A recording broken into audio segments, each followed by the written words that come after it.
ये जो बैम की साउंड है ना, अगर ये थोड़ी सी ज्यादा ऊंची तो आप झिझक जाते, एकदम से हिल जाते हो। कैसे लोगों के तक आपकी बात आसानी से पहुंचानी है, कॉन्फिडेंटली पहुंचानी है। आजकल बच्चे हैं, उनकी कम्युनिकेशन स्किल्स का बड़ा मसला होता है कि वो बोलचाल नहीं करते, लोगों से इंटरेक्ट भी इतना नहीं करते। अक्सर लोगों की जो मेमोरी है पब्लिक स्पीकिंग को लेके वो है कि मैं नर्वस हो गया था, मुझसे बोला नहीं गया था, लोग मेरे पे हंसे थे। हमने ये करना है कि हमने अपने ब्रेन के अंदर, अपने माइंड के अंदर अच्छी मेमोरीज क्रिएट करनी है पब्लिक स्पीकिंग के लिए। आपने खुद को स्टिल किया था, आपने डीप ब्रीदिंग की थी, आप एक पोस्चर में आए थे।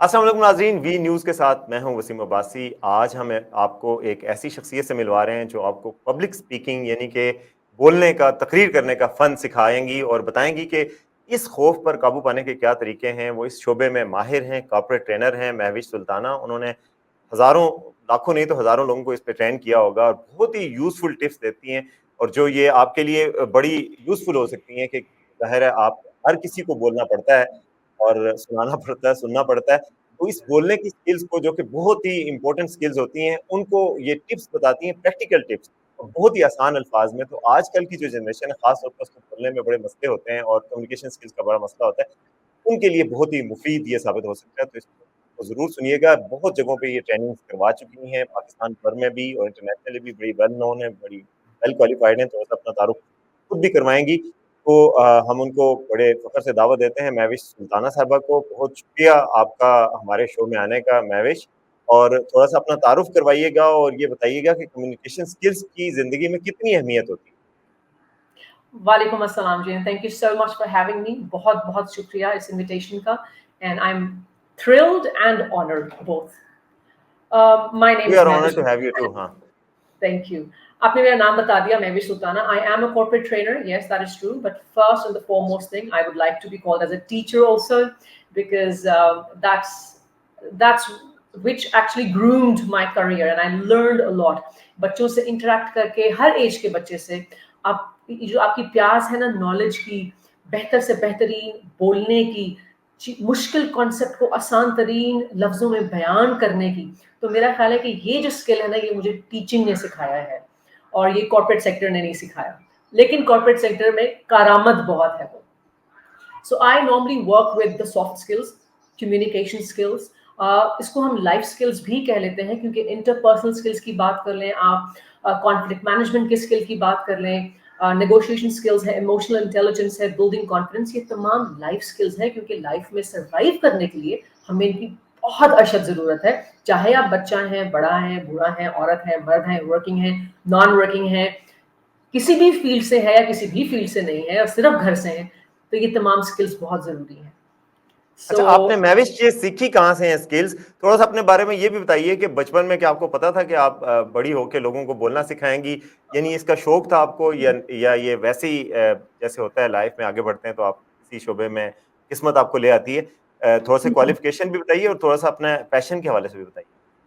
That's a very good question. जी बिल्कुल, आपकी बात दुरुस्त है कि मुझे बचपन से बोलने का बहुत शौक था। I was and I have always been very confident, और मुझे लोगों को एक्सप्लोर करने का बहुत शौक था। मैंने देखा कि मैं बहुत कंफर्टेबल हूँ किसी भी स्ट्रेंजर से, किसी से भी, आई मीन किसी भेदभाव के बगैर किसी के साथ भी बैठ के बात करने से मुझे कभी कोई झिझक महसूस नहीं होती थी, बल्कि मैं बड़ी क्यूरियस थी।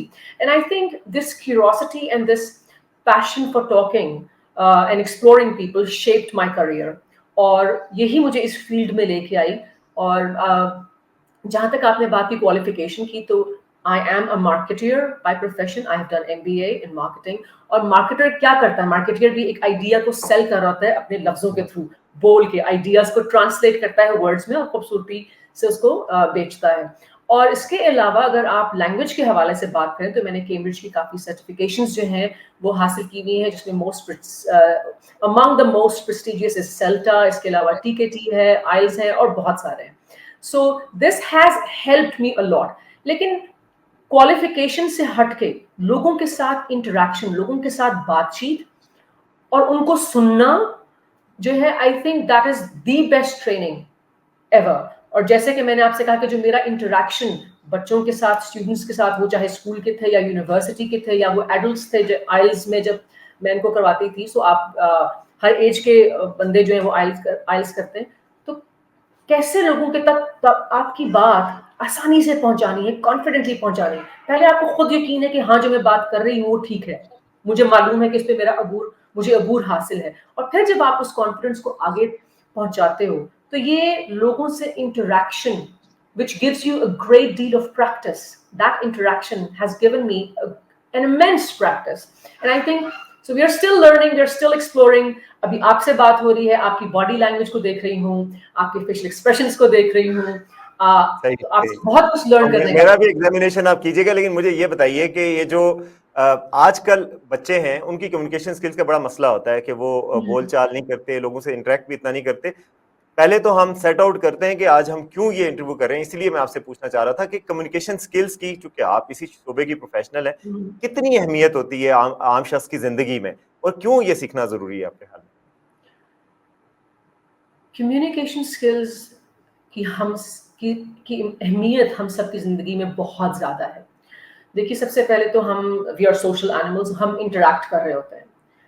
और सबसे पहले तो कम्युनिकेशन स्किल्स का मतलब सिर्फ वो लफ्ज नहीं है जो हम अपने मुंह से निकाल रहे हैं। Communication skill is a huge package, it's a big umbrella, जिसके अंदर आपके फेशियल एक्सप्रेशंस, आपका आई कांटेक्ट, आपकी बॉडी लैंग्वेज, आपका सिटिंग पोस्चर आ जाता है, ठीक है। इसके बाद आ जाते हैं आपके लफ्जों की अदायगी, आपका उतार और चढ़ाव, आपका स्ट्रेस एंड पॉज पैटर्न।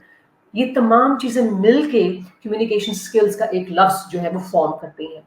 किसी तक भी अपनी बात को पहुंचाने के लिए आपको भूख लगी है या आपको भूख नहीं लगी है, उसको आपने किस तरह से बयान करना है, अपनी ज़रूरत को किस तरह से अगले तक पहुंचाना है, तो communication skills are very important. अगर हम अपने वर्क सेक्टर को देख लें या अगर हम अपनी स्टडी वाले करियर को देख लें, तो अगर हम अपने टीचर तक अपना सवाल पहुंचा नहीं पाए कि मुझे आपकी बात की समझ नहीं आई है या मुझे इस पॉइंट की समझ नहीं आई, तो आपको क्या समझाएगा? तो दिलों के राज तो सिर्फ अल्लाह जानता है। हमें जुबान के थ्रू चीजों को कहना पड़ता है, बयान करना पड़ता है, एक्सपैंड करना पड़ता है। अनफॉर्चुनेटली लोगों के पास वक्त बहुत कम है आजकल, और वीडियो गेम्स और जितना भी ये इन्वेजन ऑफ टेक्नोलॉजी है, इसकी वजह से हम काफी हद तक इंट्रोवर्ट्स हो चुके हैं, हम डिपेंडेंट हैं खुद पे, टेक्नोलॉजी पे डिपेंडेंट है, और इसलिए हमें लगता है कि हम इंडिपेंडेंट है, हमें किसी से बातचीत करने की जरूरत नहीं है। जो हमारी बातचीत है वो सिर्फ task A to task B है। मुझे आपसे ये काम है, आप ये काम कर दीजिए और ये मेरी गुफ्तगू खत्म हो गई। मुझे आपसे ये चाहिए है, ये दिला दीजिए और मेरी गुफ्तगू खत्म हो गई।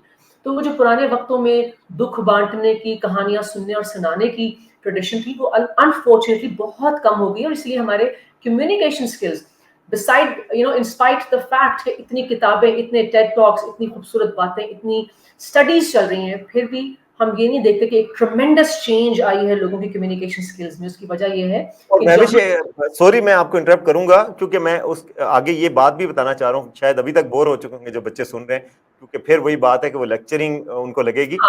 उनको ये भी पता होना चाहिए कि इसका कैरियर में जो आपकी जिंदगी में आगे बढ़ने में, कैरियर ग्रोथ में कितनी बड़ी अमल दखल है इसका, उसकी वजह से आपकी देखिए, जिंदगी कितनी आसान हो आप सकती है, आप कितने एग्जैक्टली कामयाब हो सकते हैं। अच्छा, बिकॉज मैं बहुत ज्यादा काम करती हूँ इंजीनियर्स के साथ कॉर्पोरेट सेक्टर में, सॉफ्टवेयर कंपनीज का, तो इंजीनियर्स को लगता है कि उनका टेक्निकल स्किल बहुत स्ट्रांग है, और हमारे क्लाइंट को हमारा सिर्फ टेक्निकल स्किल चाहिए, और स्क्रीन के पीछे बैठ के वो बड़ा जबरदस्त काम कर रहा है, वो ठीक है। लेकिन अगर एक इंजीनियर सिर्फ सारी जिंदगी इंजीनियर ही रहना चाहता है तो गो अहेड, नो प्रॉब्लम।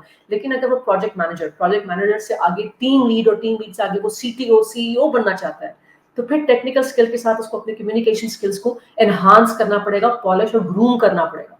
आपको लोग हर वक्त जज कर रहे होते हैं। मैं हमेशा कहती हूँ कि शो योर प्रेजेंस। आप एक मीटिंग में बैठे हो तो खामोशी से बैठ के उठ के मत चले जाओ। Just say that I agree with you और I second you on this thing.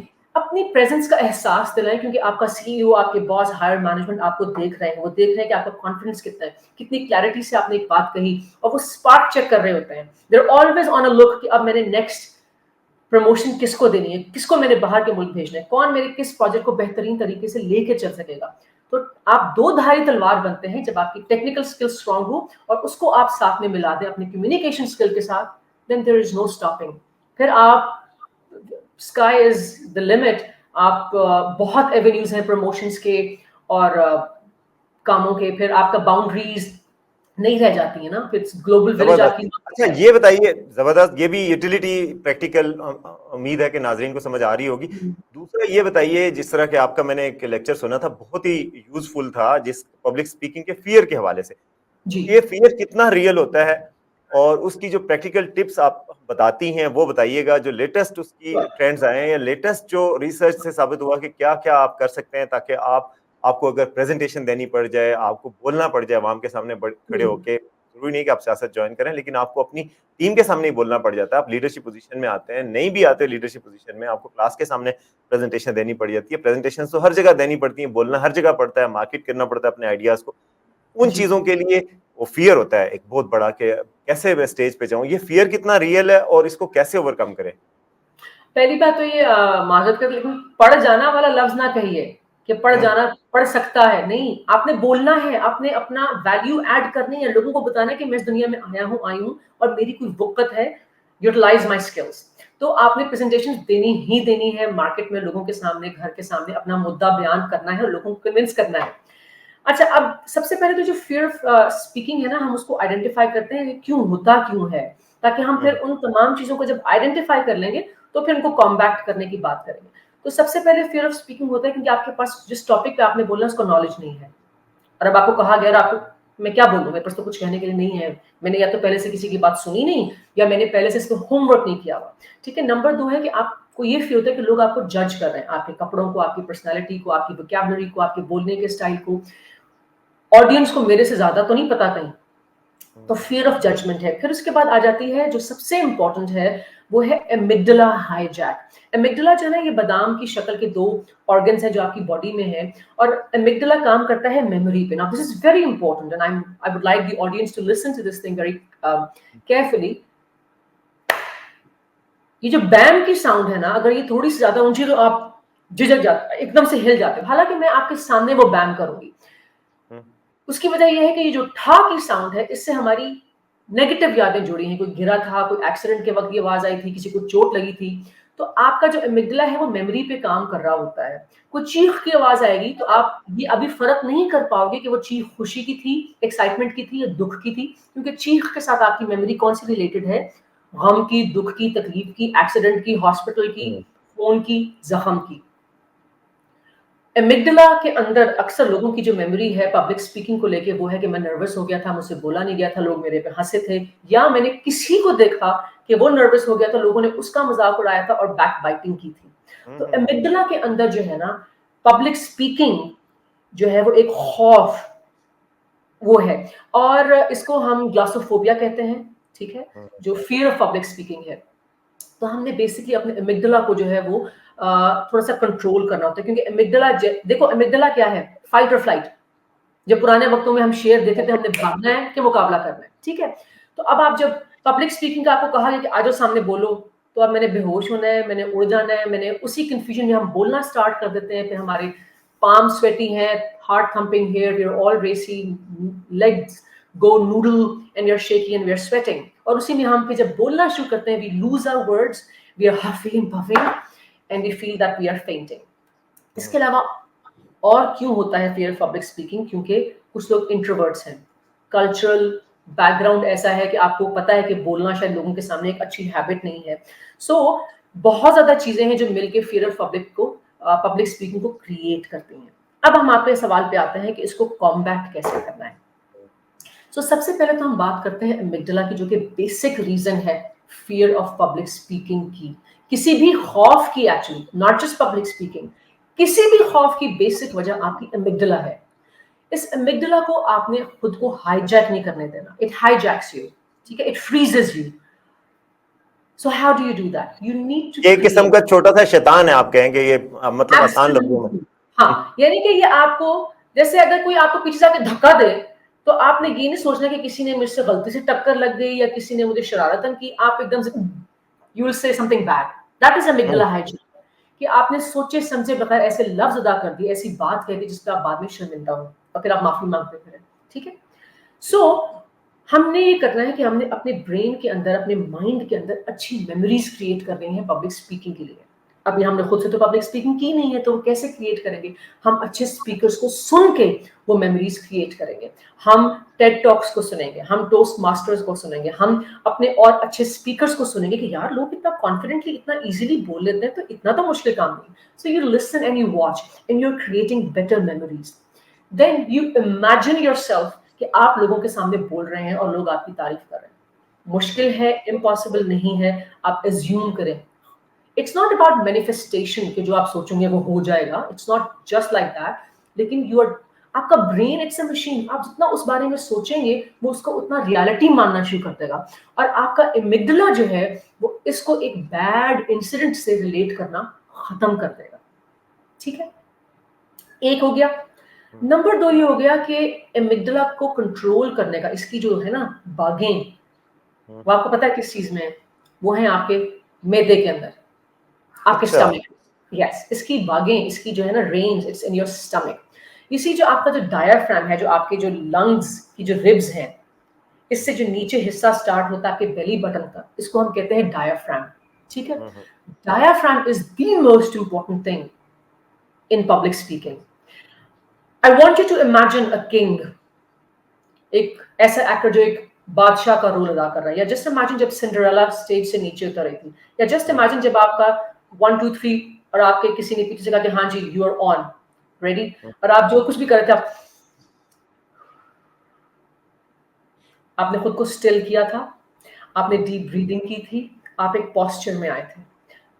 जब एक किंग को कहा जाता है ना कि एक्शन, या आप कैसे एक किंग को आइडेंटिफाई करते हो क्राउड के अंदर, उसके दरबारी में, कि वो सबसे ज्यादा स्टिल होता है, उसकी बहुत कंट्रोल्ड ब्रीदिंग होती है, उसका एक खास पोस्चर होता है। So I want my listeners to try that. जब आप घर तो अपने प्रैक्टिस, आप को बादशाह समझें, वैसे भी बादशाह ही बने होते हैं लोग, लेकिन अपने आप को बादशाह समझे, कम इन दैट पोस्चर कि मैंने स्टिल रहना है। और फिर मैंने अभी जो हमने ब्रीदिंग कैसे इतना करी भी है, बादशाह नहीं बन जाना कि कोई काम ही ना करें, यानी Absolutely right, absolutely right. But you see, जब मैं आपसे कहा ना कि एमिगडाला वाली बात, आपने आपको, अब हम बात कर रहे हैं खुद को कंट्रोल करने की। जब एमिगडाला हाईजैक होता है ना, एकदम से रिएक्शन में आता है कि अब मेरे तो खौफ वाली बात आ गई, कुछ गड़बड़ होगी, तो वो हमारे जो है ना किडनीज के ऊपर एक दो टोपियां सी होती हैं, उनको हम कहते हैं एंड्रोलिन। उसके अंदर से वो एंड्रोलिन का हार्मोन सिक्रीट होता है। वो हार्मोन जो है ना वो ब्लड की सारी तरतीब को बेतरतीब कर देता है, तरतीबी को। वो जनाब जल्दी से वाइटल ऑर्गन्स की तरफ भागता है कि इनको बचाओ, कुछ खतरा आने वाला है। क्योंकि एमिगडाला को ये नहीं पता कि ये शेर है, ये सांप है, ये एक एक्सीडेंट है, या ये पब्लिक स्पीकिंग का इवेंट है। वो ये डिस्टिंक्शन नहीं कर सकता। उसका काम सिर्फ मेमोरी की बेस पे चीजों को आइडेंटिफाई करना है। अब आपने ये करना है कि आपने एमिगडाला को बताना है कि मैं भाई बिल्कुल ठीक हूँ, कोई मसला नहीं है, की हो गया है, कोई गल नहीं, मैं कर सकती हूँ, it's in my control. That you do through breathing. There are 2 tips for that. Number 1, जिसको हम कहते हैं बॉक्स ब्रीदिंग। ठीक है, दूसरी वाली है बलून ब्रीदिंग। बॉक्स ब्रीदिंग जो है वो सोल्जर्स को सिखाई जाती है जब बैटलफील्ड में जाने लगते हैं, या जो नेवी मतलब जो लोग किसी भी किस्म की फाइट में जाने से पहले उनको बॉक्स ब्रीदिंग की एक्सरसाइज करवाई जाती है। I am gonna do that in front of you. ये एक प्रूवन स्ट्रेस रिलीजर है। ठीक है, और बहुत ज्यादा यूसीएलए में और स्टैनफोर्ड पे इस पे इस वक्त भी रिसर्च जबरदस्त किस्म की हो रही है। और प्रोफेसर जैक जो है 1930s के बाद उन्होंने इस पे काम करना शुरू किया था। So what do? You breathe through your nose and you count to 4। इसको 4 into 4 या 4x4 की ब्रीदिंग भी कहते हैं, और इसीलिए इसको बॉक्स भी कहते हैं। सो पहली लाइन क्या है? फिर काउंट करें 4 तक। सो इनहेल किया, 4 काउंट किया, then you kept it in your side, inside you, 4 तक ब्रीथ काउंट किया। एक्सहेल किया, 4 तक ब्रीथ किया, काउंट किया, और फिर 4, जब आपने एक्सहेल कर दिया फिर 4 तक आप काउंट करोगे, and then you do it for at least 5 times. तो इसको हमने एक बॉक्स को कंप्लीट करना होता है। ठीक है, एक स्क्वायर बॉक्स बन गया, 4 4 4 4। Absolutely. The thing which we ignore is, जब आप लंबा इनहेल करते हो ना, तो आप और ज्यादा हफिंग एंड पफिंग स्टार्ट कर देते हो, आपकी हार्ट बीट तेज जाती है। यस, हमारा इनहेल हमारे एक्सहेल से छोटा होना चाहिए। अच्छा। सो जब आप ज्यादा इनहेल करते हो ना, तो आपका जो मैंने आपको डायफ्राम बताया, आपका जो है ना डायफ्राम फूलता है और आपके लंग्स फूलते हैं, और इसलिए हार्ट जो है उसको जगह क्या मिलती है, कम हो हार्ट जाती है। की कम हो गई, तो अब हार्ट जो है ना उसकी ब्रीदिंग स्लो हो गई, क्योंकि उसको ब्लड को पंप करने में टाइम लग रहा है। ब्रेन को लगता है कि हार्ट के ऊपर प्रेशर आ गया, वो हार्ट को कहता है भाई पंप करो जल्दी जल्दी, और आपकी ब्रीदिंग और खराब होती है। सो इनहेल छोटा करें और एक्सहेल लंबा करें। जब आप एक्सहेल करते हो ज्यादा देर तक के लिए, आपका लंग्स सिकुड़ते हैं, खाली हो जाते हैं, और आपके हार्ट को ज्यादा स्पेस मिल जाती है, और वो स्लोली आराम से ब्लड को पंप करता है, और आपका ब्रेन ट्रबल में नहीं आता। आपको ब्रेन को लगता है oh everything is good, everything is normal. हमारी ये जो हार्ट बीट प्रॉब्लम में आती है फियर की वजह से, वो आती है एक्सेस ऑफ कार्बन डाइऑक्साइड। इसके लिए एक नई टर्म जो निकली है, जो कि एंड्रयू साहब ने निकाली है, वो है फिजियोलॉजिकल साई। जब हम रोते हैं और हम आउट ऑफ ब्रेथ हो जाते हैं तो हम क्या करते हैं, हिचकियां लेते हैं। हाँ। है ना? आपको पता है कि this is the best tip to to release your stress and fear, किसी भी किस्म का खौफ। आपने क्या यानी कि करना है, जानबूझ के हिचकियां ली जाएं, जो कि मुश्किल है उसका एक वैसे। तरीका है, इसको कहते हैं physiological Sai bye Andrew, he introduce this thing. आपने लंबा सांस खींचा और फिर एक छोटा सा सांस और खींचना है। अच्छा।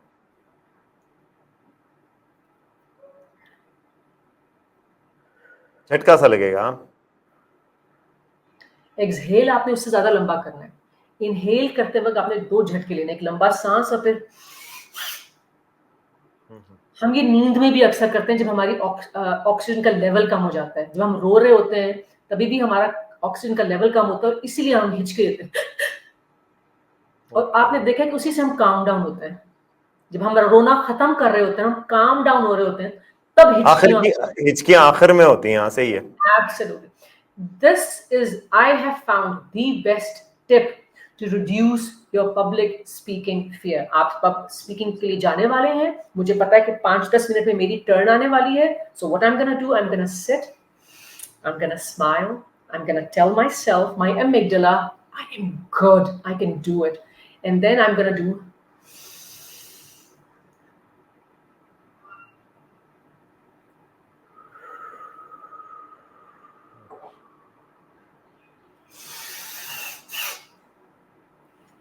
इसको कहते हैं physiological Sai.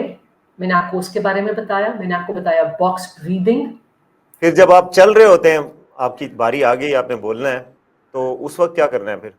Keep telling yourself you are good and you can do it. Basically आपने अपने माइंड को बताना है कि भाई शेर नहीं आया, ये डेथ सेंटेंस नहीं है, आई कैन डू इट। आप क्यों परेशान हो रहे हो? Let me do my job, I know what I am doing. ये जो एमिगडाला है ना, ये सारे काम को खराब करता है। हालांकि amygdala is a very useful thing, क्योंकि हम स्टोन एज से अभी तक इसी की बेस पे बचते, अपने आप को बचाते हैं। अगर एक गाड़ी तेजी से आपकी तरफ आ रही है सड़क पे आज भी, तो अब आप फौरन डिसाइड करते हो मैंने भाग के लेफ्ट जाना है, राइट जाना है। दैट इज एमिगडाला, वो आपको बताता है, and you make those quick decisions. तो ऐसे ही एमिगडाला को जब पब्लिक स्पीकिंग का पच होता है, तो बैड मेमोरी की वजह से हम "ओह", ठीक है, सांस ऊपर नीचे हो गया, खौफ आना शुरू हो गया। सो आपने उसको बताना है आई can do it, that's absolutely fine. मेरे सामने जो बैठे हैं उनको कुछ भी नहीं पता कि मैंने क्या बोलना है। What do they know? I know कि मैंने क्या बोलना है, and I can do it. So you take your time. आप बादशाह हैं, आप स्लो स्लो चलते हुए जाएंगे स्टेज की तरफ। You are taking your time. Once you on the stage, देखो आपने फिर ज्यादा स्पेस लेनी है स्टेज पे। स्टेज पे जाके you are a king and you are taking your time. आप फला फलू के बैठे लेग्स, हैं, सही, हाँ, ठीक है। थोड़ा सा लेग्स के दरमियान डिस्टेंस आप क्रिएट करेंगे, feet a little apart. You want to hold the ground, you want to take more space. ये एनिमल किंगडम में है। एनिमल किंगडम में जितना कोई टॉप पे है, उतना ही वो स्पेस लेता है। जैसे अगर आप एक चिंपैंजी को, एक गोरिल्ला को अपने माइंड में लेके आओ, तो उसका जो बैठने का स्टाइल है फैलाव वाला, ठीक है। So just think of those things, take up more space. लोगों को लगेगा अच्छा ये स्लोली आया, you are taking your time, तो ठीक है, कोई मसला नहीं। Silence is going to get their attention also. वो ऑडियंस जो मोबाइल पे हैं, इधर उधर देख रहे हैं, यॉन कर रहे हैं, आपस में बात कर रहे हैं, when you are on the stage walking slowly, and you're breathing and you're telling your brain that you're good and you're rubbing your hands because these pores have the magic to calm yourself, to calm, you can calm yourself. So you use these pores are very important. अगर आपको नहीं believe तो अपने आप को touch करके देखें, it is soothing, ठीक है, ये भी एक आजमाई हुई टेक्निक है. So you use these pores, you're controlling yourself and you're breathing and you're telling yourself that you're good. और उसके बाद आप स्टेज पे खड़े होंगे and have a look at the audience and pass a smile. And then there would be somebody looking at you with a smile. And you find that person and identify and then start your conversation with that person. क्योंकि वो आपको देख के already मुस्कुरा रहा है, वो उसकी तरफ से आपको एक कॉन्फिडेंस जो है ना वो रेसिप्रोकेट करेगा. तो आपने कॉन्फिडेंस जमीन से लेना है, स्टेज से लेना है, by creating some distance, your feet apart, ज्यादा जगह घेर के. आपने कॉन्फिडेंस अपने पोर्स से लेना है, आपने कॉन्फिडेंस अपनी ब्रीदिंग से लेना है. उठने से पहले आप 4x4 ब्रीदिंग कर रहे थे, आप फिजियोलॉजिकल साए वाली ब्रीदिंग कर रहे थे, आप डीप कॉन्शियस ब्रीदिंग कर रहे थे. जब आप स्टेज पे आ गए, now you are the king, you want to stay still and you want to hold more ground and hold more space. क्योंकि अगर आप एल्बोज को अंदर क्लच कर लेंगे और अपनी बॉडी को क्लोज कर लेंगे तो आप कॉन्फिडेंट फील नहीं करेंगे. So take up more space, ठीक है, अपनी आर्म्स को फैला लें. My dear audience, greetings. So you are spreading your arms just like you're spreading your wings, that you're ready to fly. Again, we are trying to, और इसकी practice जो है ना वो घर से start होती है, because you're trying to create better memories in the amygdala. ठीक है? So go slowly. तेज बोलने में कोई खूबसूरती नहीं है, कोई अफादियत नहीं है उसकी. Speak slowly, not that slow that people sleep, but आप लोगों से connect कर पाओ, और फिर you can speed up a little. ठीक है? These things are extremely important. और इसके अलावा सबसे आखिर में जो चीज आती है ना वो है practice. You need to practice. आपको कोई भी टॉपिक नहीं पता, पानी की बोतल ले लें, इसको सामने रखें, कैमरे को ऑन करें, अपने मोबाइल के कैमरे को, पूरा खड़े होके आप इस बॉटल के बारे में 5 मिनट बोलिए. देखिए आप क्या क्या आइडिया जनरेट कर सकते हैं. 2 मिनट क्या, 1.5 मिनट के बाद आप खामोश हो जाएंगे. Keep talking. मुझे कोई आइडिया इस वक्त नहीं आ रहा है कि मैं इस बॉटल के बारे में क्या बोलूं, लेकिन चूंकि मुझे बोलना है तो मैं कहूंगी कि ये प्लास्टिक की बनी हुई है, थोड़े से दाग हैं इसके ऊपर, जस्ट से एनीथिंग. और उसके बाद आपने इसको 2 दफा सुनना है. एक दफा म्यूट करके, because you are just looking at your body language. Why? Because we have the fear of judgment. तो देखें कि ऐसी कौन सी बॉडी लैंग्वेज है जो आप लोग तैयार, ये मैंने जो ऐसे करके देखा, ये जो मेरा ये वाला एक्शन था, मेरी तो एल्बोज अंदर घसी हुई थी, मेरा स्क्विरल बॉडी पोस्चर था, मैं तो यूं कर रही थी, मैं तो कपड़े अपने छेड़ रही थी.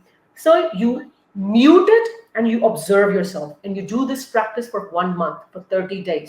Then second time आपने उस वीडियो को वॉच करना है, अनम्यूट कीजिए और सुनिए आपका फ्लो कैसा था, आपकी वॉइस की क्लैरिटी कैसी थी, आपका वॉल्यूम कितना अच्छा था, आपकी आवाज कितना शिवर कर रही थी, आपकी टोन की इन्फ्लेक्शन कैसी थी, आपके सेंटेंसेस किस टोन पे एंड होते हैं. ये तमाम करने के बाद जर्नल बनाइए, उस पे अपनी वीकनेसेस देखिए.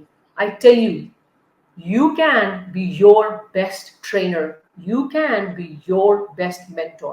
You don't need me, you don't need anybody.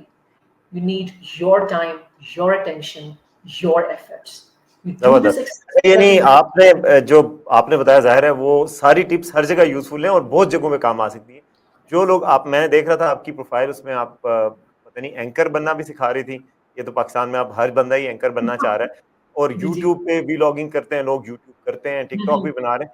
उसके हवाले से भी टिप्स आप देती हैं, और यही टिप्स अप्लाई हो सकती हैं वहां पे? देखिए उसके लिए टिप्स यही है. Number 1, practice. आप नंबर 1 तो ये है कि आप imagine that you are doing well. अपने एमिगडाला के अंदर मेमोरीज अच्छी क्रिएट करें. नंबर 1. नंबर 2, पढ़ें. मुझे लगता है कि जो इंसान रीडिंग करता है ना, उससे बेहतर हैबिट कोई नहीं है, बिकॉज आप तरह तरह का नॉलेज गैदर कर रहे हो. और आपके पास अगर रीडिंग के लिए टाइम नहीं है तो आप तो ऑडियोज अवेलेबल है किसी भी टॉपिक से रिलेटेड. ठीक है, तो आपके चॉइस के, आपके फील्ड से रिलेटेड जो ऑडियोज हैं उनको कान पे लगाएं. आप ड्राइविंग कर रहे हो, आप वॉशरूम में हो, आप कहीं पे भी, आप उनको सुनो. अपने नॉलेज को एक्सपैंड कीजिए, ताकि आप कहीं पे किसी वक़्त भी कुछ बोलना चाहें, कुछ तो आपके पास कहने के लिए कुछ हो। ना आप रीडिंग कर सकते हैं, ना आप ऑडियोज़ को सुन सकते हैं, तो लोगों की स्टोरीज़ को एक्सप्लोर कीजिए। आपको उससे बहुत कुछ मिलेगा। अपने फैमिली मेंबर्स से बात कीजिए, उनके दिन और कहानियों के बारे में जानिए, आपको बहुत एग्ज़ाम्पल्स मिल जाएँगे किसी न किसी टॉपिक से रिलेटेड। इसके अलावा एंकर बनने के लिए जो है ना, आपकी जो बोलने की स्पीड, आपका वॉल्यूम और आपका inflection, tone inflection is a very important word. आपकी अक्सर हम जो गलती कर रहे होते हैं वो ये है, हम जो गलती कर रहे होते हैं वो ये है कि हम एक ही साइड में बोल रहे होते हैं। जब हम एक ही साइड में बोल रहे होते हैं, इसका मतलब ये है कि मैं जो कुछ भी कह रही हूँ वो सारा कुछ ऊपर की तरफ जा रहा है। ना मेरे स्ट्रेस ठीक है, ना मेरे पॉजेस ठीक है और ना मेरा इन्फ्लेक्शन ठीक है। तो आपने अपना इन्फ्लेक्शन ऊपर और नीचे किसी वजह से रखना होता है। अगर आप किसी से यस और नो का सवाल पूछें तो आपका इन्फ्लेक्शन ऊपर जाएगा। क्या मैं ठीक कह रही हूँ? क्योंकि आप कहेंगे हाँ या नहीं। आपका इस बारे में क्या ख्याल है? मेरा इन्फ्लेक्शन ऊपर नहीं गया, मेरा इन्फ्लेक्शन सीधा गया। अगर अब मैं कहूं, आपका इस बारे में क्या ख्याल है? So as an anchor person, when you asking a question, you have to make sure कि आपका इन्फ्लेक्शन ठीक है। ये जो हमारे हाथ है ना, ये हमारी गाड़ी के स्टीयरिंग की तरह है। इनकी मदद से you stop, you pause, you give rise and fall to your tone. अगर मैं बाजू बंद करके बातचीत आपसे स्टार्ट करूंगी ना, तो आप एकदम से देखेंगे कि शायद मेरे उतार चढ़ाव में, वैसे तो मेरी चूंकि प्रैक्टिस ज्यादा है, तो अभी भी देखें चूंकि मेरी प्रैक्टिस ज्यादा है, I can not speak without moving these arms, क्योंकि ये मुझे कॉन्फिडेंस देते हैं, ये मुझे बताते हैं कि मैंने कहाँ रुकना है, किस पे स्ट्रेस देना है। तो पॉज और स्ट्रेस और बॉडी लैंग्वेज, ये आपके स्टीयरिंग और गियर हैं। इनके बगैर अगर आप कोई भी एंकर पर्सन, कोई भी इंसान बातचीत करेगा, तो बात बहुत हद तक अधूरी रह जाएगी। जब आप कोई इंपॉर्टेंट बात करने लगे, उससे पहले पॉज दे दें। बहुत खूबसूरत चीज है pause. It is an art that we need to learn. क्योंकि क्योंकि के बाद मैंने पॉज दिया, क्योंकि, और अब आप अटेंटिव, पॉज आया इसका मतलब है कि बहुत जरूरी बात आनी है। So learn the art of giving pauses, learn the art of using the body language. अब आप ये भी देखिएगा, इसमें एक बहुत इंपॉर्टेंट बात है। मैं अक्सर कहती हूँ कि खाओ जो आपको पसंद है, मन भाता। पहनो जो लोगों को अच्छा लगे कि हाँ ये बेहतर लग रही है, ये प्रेजेंटेबल है, जग भाता। जग भाता। बोलो when you're speaking, listener भाता। मैंने अपने लिसनर्स के अकॉर्डिंगली बोलना है। वो तेज सुनते हैं, वो ऊंचा सुनते हैं, वो स्लो सुनते हैं। मेरी बॉडी लैंग्वेज उनको समझने में, मेरी बात को समझने में कितनी मदद दे रही है। तो मेरी जो स्पीकिंग है ना सारी की सारी, वो लिसनर भाता होनी चाहिए। उसके अकॉर्डिंगली मैंने अपनी स्पीड, अपनी टोन, अपना वॉल्यूम और अपनी बॉडी लैंग्वेज को टेलर करना है। तो एज एन एंकर पर्सन, या आप किसी भी फील्ड में हैं, आप इवन सिर्फ एक हाउसवाइफ हैं, आपने अपनी बात अपने बच्चों को, अपने हस्बैंड को, अपने रिलेटिव्स को, अपनी फ्रेंड्स को समझानी है, ये तमाम चीजें इक्वली अप्लाई होती हैं हर एक के लिए। तो आप ये कॉर्पोरेट ट्रेनर है, जाहिर है वो तो बड़ी महंगी ट्रेनिंग होती है, जो बड़ी बड़ी कंपनियों में काम करते हैं उनको तो इस्तेफादा होता है। आम बंदा आपसे कैसे इस्तेफादा करे, ये टिप्स कैसे हासिल करे? आपको यूट्यूब वगैरह पे भी अवेलेबल हैं आपके लेक्चर्स वगैरह? देखिए, ये तो आप तो बेहतरीन काम कर रहे हैं, आपके थ्रू कितने लोगों को पहुंचेगा। ऐसे ही और कुछ मॉर्निंग शोज में और कुछ वीडियोस जो है वो डिफरेंट फोरम्स के थ्रू अपलोड होती रहती हैं, जिसके अंदर में ये तमाम चीजें रिपीटेडली, और मैं सबसे ये रिक्वेस्ट भी करूंगी, जब आप कोई चीज किसी भी बारे में बात कर रहे हैं, रेफरेंस जरूर दें। आपने देखा होगा कि मैंने कुछ लोगों के नाम लिए हैं, क्योंकि हम खुद से चीजें बहुत कम है कि क्रिएट कर रहे होते हैं, हम लोगों को सुन के, देख के सीख रहे होते हैं। सो always take their names, always give them regard and use their reference.